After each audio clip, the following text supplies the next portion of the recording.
น้องอานต่ำเนื้อในเห็นเลยไปลอกไผ่ไม่ลองน้องเลยเอ้าไม่อยากคือเราอ่ะพี่เวียกง่ายโคตรตัวน่ะบ่เข้าใจเวียกนะ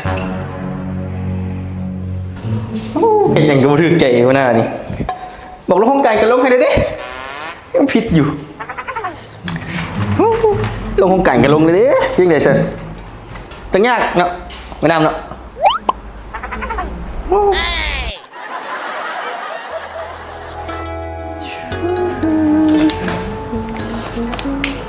เอ้าบินแพ้นี่ไปหน้ามันนี่มันบินเนี่ยน้องอานต่ำเนื้อในเห็นเลย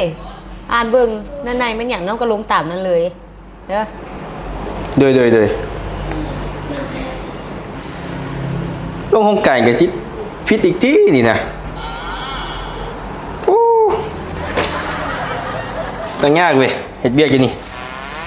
เราออกไปบ้านดีแล้วกันแล้วเราออกไปแข่งเขาไปเขาเจ็บเลยไปอยู่นะฮะน่าจะไปเบี้ยวะไอ้สิไปเบิ้งเขาอันเจ็ดทางเจ็ดเอ็กซ์ไซส์น้องนี่ไปเราออกไปลอกไผ่ไม่ลองน้องเลยเอ้าไม่อยากคือเราอ่ะพี่เบี้ยง่ายโคตรตัวน่ะไม่เข้าใจเบี้ยนะโอ้เรื่องมึงนั้นหันหวะอันนั้นบ่เป็นหยังคนเฮามันผิดพลาดกันได้บอสมือนั้นน้องเข้าใจอยู่ลงห้องการนะแต่ว่ามามือนี่บินใหม่บินหยังมาถามมาอย่างไงได้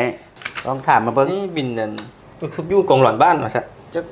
สิลงใช่ลงห้องการบ้านวะมึงก็เข้าใจก็เวียกบริหารห้องการเด้มันก็ลงห้องการอะไรอ่ะอันนี้น่ะสุกยู่บ้านเด้สุกยู่กองหลอนบ้านบ่แม่นสิไปลงบ้านเด้ลงบ้านบัญชีบ้านบ่มีบัญชีบ้านสิมาอยู่น้ำเฮาเด้ยังไปได้ยังอยู่เท่าไหร่ยังอยู่อีกสุกยู่ตำรวจจราจรนี่นะค่าM100ค่าอย่างนะอยู่ทางหลวงมือกองมาซุ่มนะอันนี้ก็บ่ได้อยู่บ้านเขาได้อันนี้ทางหลวงคุณ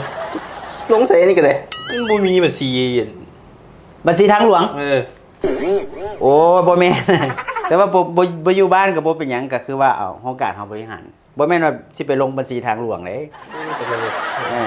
คือเก่าต้องลงในห้องการตัวนี้เด้อโดยห้องการอีกเนาะห้องการตัวนี้นะห้องการไปเลยจ้ะไปละวันนี้เดี๋ยวสุดท้ายแล้วนะสุดท้ายแล้วเรียกอาหารแขกเลยนะ